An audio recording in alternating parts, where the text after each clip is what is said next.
மிருகசீரிட நட்சத்திரம் இதுல நீங்க பிறந்திருந்தீங்கனால் நீங்கள் வழிபாடு பண்ண வேண்டிய சித்தர் வந்து பாம்பாட்டி சித்தர், ஓகேங்களா, அல்லது சட்டைமுனி சித்தர் அப்படின்னு சொல்லுவாங்க. இது பாம்பாட்டி சித்தருங்கிறது வந்து சங்கரன் கோயில்ல வந்து இருக்கிறாங்க. சட்டைமுனி சித்தருங்கிறது வந்து ஸ்ரீரங்கத்துல வந்து இருக்கிறாங்க. அது மட்டும் இல்லாம நீங்க மச்சைமுனி சித்தர் திருப்பரங்குன்றத்துல வந்து இருக்கிறாங்க.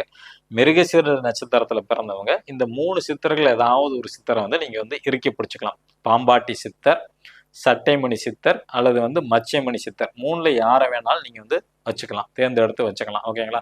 அவங்கள்ட்ட வந்து நீங்க அமைதியா இருந்தாவே போதுமானது. முடிஞ்சா ஒரு தடவை அந்த ஜீவ சமாதிக்கு வந்து நீங்க போயிட்டு வாங்க. போயிட்டு வந்து விபூதி மட்டும் எடுத்துட்டு வந்து வச்சுங்க. அந்த இப்போ இடம் சம்மந்தப்பட்ட பிரச்சனையா இருந்தால் செவ்வாய்க்கிழமை அன்னைக்கு போங்க. திருமணம் நடக்கணும் அப்படின்னு நினைச்சீங்கன்னா வெள்ளிக்கிழமை அன்னைக்கு போயிட்டு வாங்க. வேலையில நல்ல ப்ரொமோஷன் வரணும் அப்படின்னு நினைச்சீங்கன்னா ஞாயிற்றுக்கிழமை போயிட்டு வாங்க. குடும்பம் வந்து நல்லா அமைதி, நிம்மதி, ஒற்றுமை ஏற்படணும், மனம் சங்கடமா இருக்குன்னா திங்கக்கிழமை அன்னைக்கு போயிட்டு வாங்க, ஓகேங்களா. அல்லது நீங்க பிறந்த கிழமை அன்னைக்கு போயிட்டு வந்தாலும் சிறப்பான அமைப்பு தான் உண்டு.